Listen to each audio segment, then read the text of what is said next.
Brandon Curry is your 2019 Mr. Olympia champion. He's the 15th Mr. Olympia now, and it's been a long time coming. This guy has been around since I remember him first. I was in college working at the supplement store in Baton Rouge, and big steroid culture in there, big bodybuilding culture.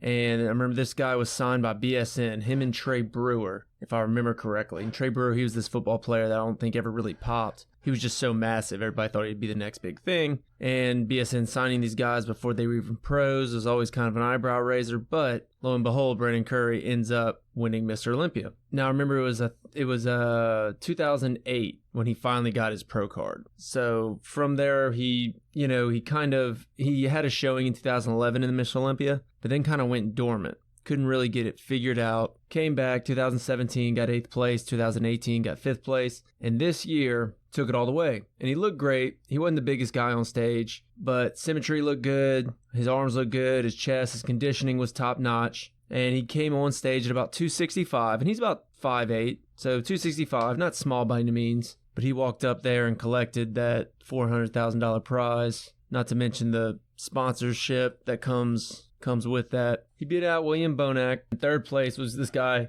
Hadi Choopan. Hadi Choopan's going to be good. He's this Iranian bodybuilder.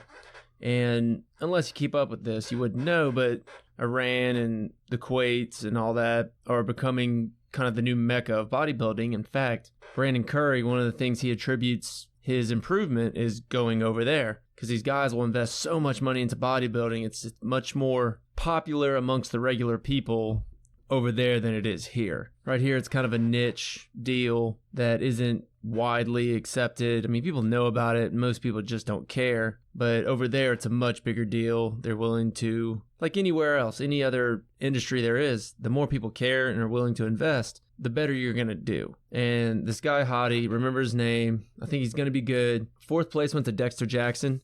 If you remember him, it means have followed the sport at any point in time. The guy's 49 years old and really unique body that comes to Olympia. But to be 49 years old and place 4th has to be a pretty good feeling. He won it back in 2008, which was the year, I mean, we could get into it, but I don't think anybody really cares that much about going back and doing historical recaps of the Mr. Olympia contest. And in 5th place was a guy who name's Raleigh Winkler.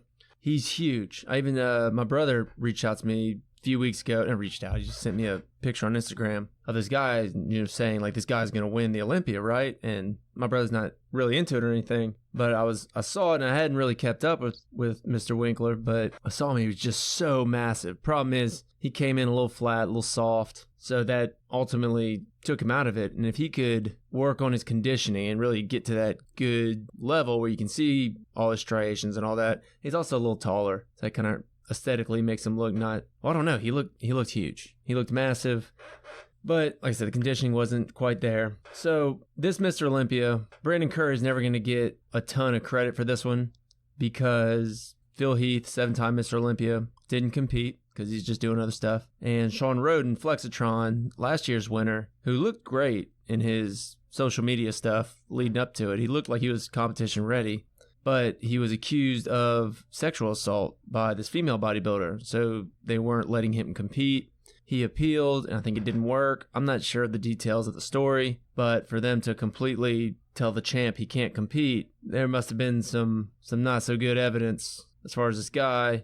He's, of course, swearing his innocence, and he's taking lie detector tests, and he's passed them. So maybe this is a situation where it didn't happen, but regardless, they wouldn't allow him to compete. They revoked his card, his eligibility card, so that's kind of it. It's just the way it is. Another guy, Cedric McMillan, who I like, he finished 7th. Now in the 212 division, which means 212 pounds or lower, Flex Lewis was not competing this year, and he's the guy from the UK who's won it 7 years in a row. He's the dominant bodybuilder.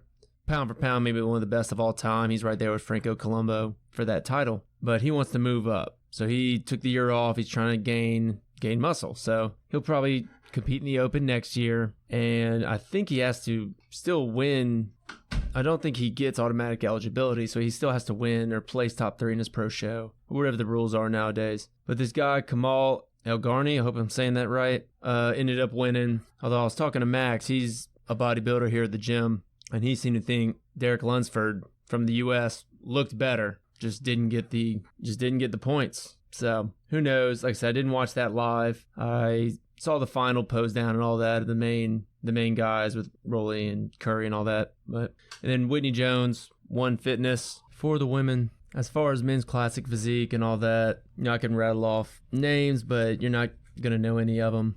And also, I just don't pay attention that much to those competitors. I probably should start in the future, but this competition is all about the big guys. And to sum it up, yeah, I don't know if Curry would have won if Phil and Sean Roden were there. People say probably not, but he looked good. I don't see any problem. I don't like saying that for a guy that won, because you can only beat the people that are there. And he looked great. He definitely would have competed, right? I mean, he won this one. The worst he could have done is third if the two guys were there, but they weren't. So he's the champ, Brandon Curry. I wonder if he's still with BSN. But, man, he's on every magazine back in 2008, the rising star.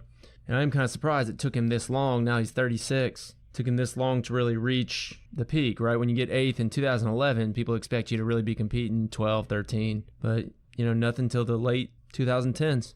Anyway, there's your Olympia recap, so you don't need to go on and read articles. Told you all the important stuff. Hadi Chopin, I think he looked great. Got his visa 3 weeks before the competition. Because that's the problem with a lot of these Iranian bodybuilders, is getting visas to the U.S. But he's able to get one, so good for him. He'll be a force in the future. And we'll see if Curry can defend the title, because Mr. Olympia doesn't change hands very often. So right now it's kind of wide open. I'd say it was a pretty wide open competition this year. Really gets that conditioning right, and that could be scary. All right, guys, thanks for checking it out. If you haven't, please like and subscribe in the Apple Pod Center, iHeartRadio, Spotify, Google Play, all that good stuff. Check out the website, quicksessionspodcast.com. Instagram, Facebook at Quick Sessions Podcast, Twitter at Podcast Quick. Appreciate the support. See y'all later.